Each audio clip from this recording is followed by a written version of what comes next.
ৰাভা জনগোষ্ঠী আৰু ফাৰকান্তি উৎসৱ এই পাঠটিৰ আলোচনা আগবঢ়াবলৈ লৈছোঁ। অসমত বিভিন্ন জনগোষ্ঠীৰ লোকে অসমৰ পাহাৰ অঞ্চল, ভৈয়াম, নদীৰ পাৰ, গ্ৰাম্য পৰিৱেশ আদিত বসবাস কৰে। এই জনগোষ্ঠীবোৰৰ ভিতৰত ৰাভাসকল অসমৰ অন্যতম এটা বৃহৎ জনগোষ্ঠী।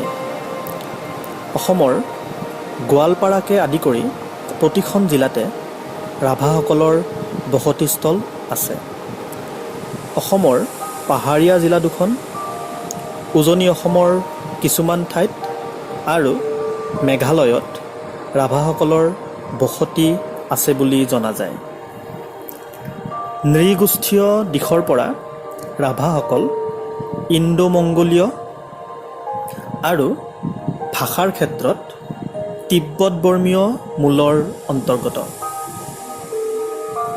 ৰাভাসকল 8টা খেলত বিভক্ত।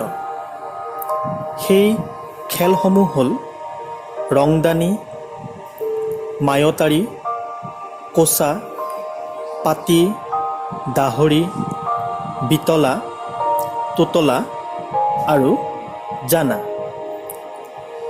প্ৰতিটো খেলৰ নামবোৰৰ উৎপত্তি সম্পৰ্কে নানা আখ্যান জড়িত হৈ আছে। সকলো খেলৰে মুৰব্বী হ'ল পুৰুষ। ৰাভাসকলে গাঁও পাতি বাস কৰে।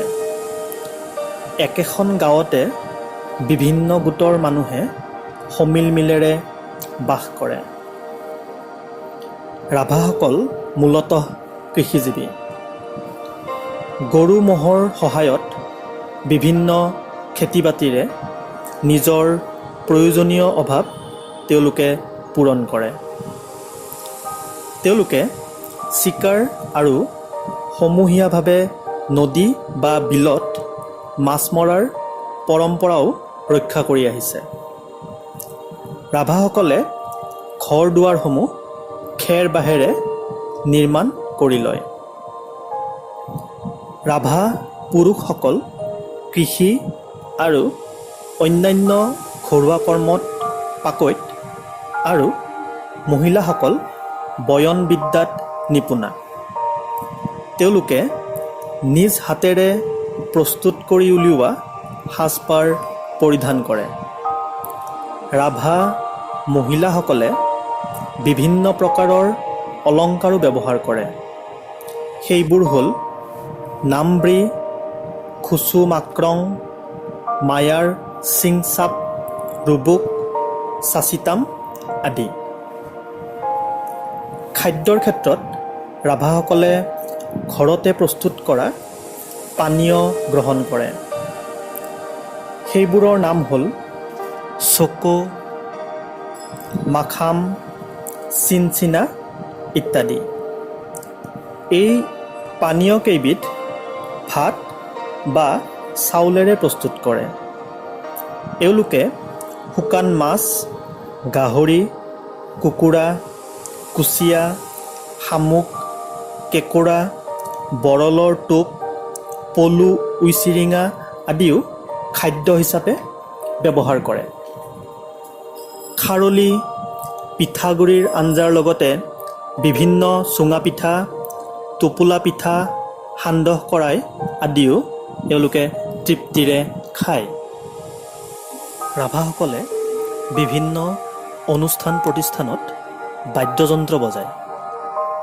মৃতকৰ বাবে কান্দোতে, চিকাৰ কৰোঁতে, মাছ মাৰোঁতে এওঁলোকে বাদ্যযন্ত্ৰৰ ব্যৱহাৰ কৰে।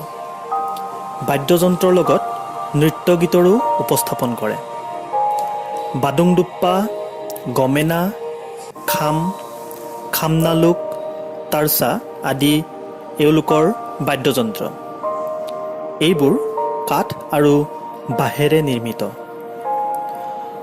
উৎসৱ পাৰ্বণৰ ক্ষেত্ৰত ৰাভাসকলৰ ফাৰকান্তি উৎসৱ অন্যতম।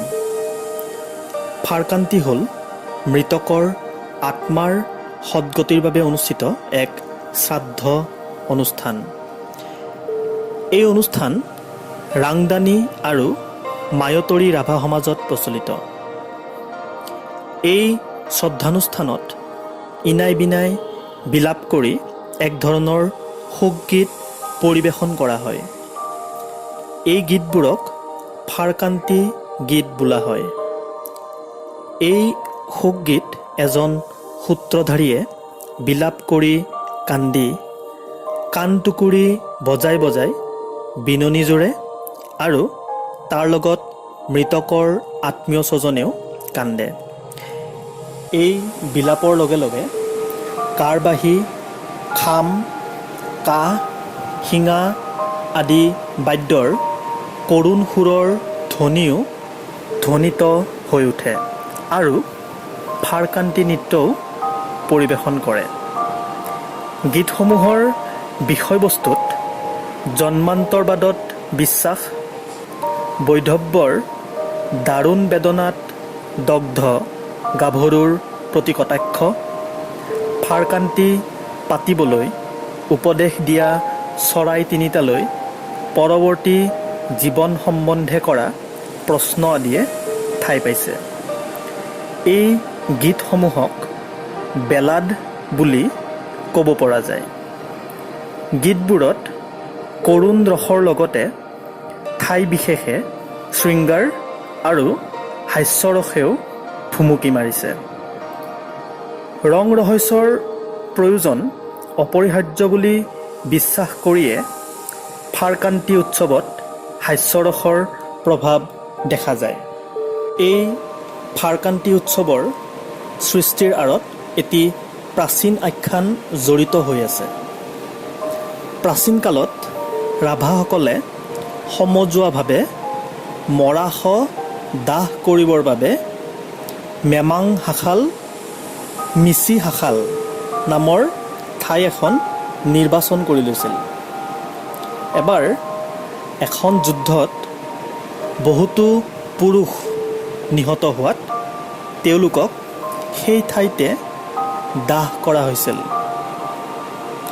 দাহ কৰাৰ পিছত অস্থিবোৰ তেওঁলোকৰ আত্মীয় তিৰোতাসকলে, বিশেষকৈ ভাগিনী ছোৱালীবিলাকে দোতাৰি কাপোৰত বান্ধি আনিছিল। হঠাৎ মৰিশালিৰ নাতিদূৰৈত থকা লঠঙা শিমলু এজোপাত পৰি থকা তিনিবিধ চৰাই মানচালেংকা, তণ্ডালেকা আৰু বাতিকটিকাই তেওঁলোকৰ অনুগামীসকলক অবুজন মাতেৰে তেওঁলোকৰ আত্মাৰ মুক্তিৰ হকে মহাপয়োভৰেৰে ফাৰকান্তি বা তৰঙা শ্ৰাদ্ধ পাতিবলৈ দি অজান্তি মুলুকলৈ উৰা মাৰিলে। পাঠটো ইমানতে সামৰিছোঁ। কোনো কথা নুবুজাকৈ থাকি গ'লে তোমালোকে সুধিব পাৰিবা। তোমালোক কুশলে থাকা।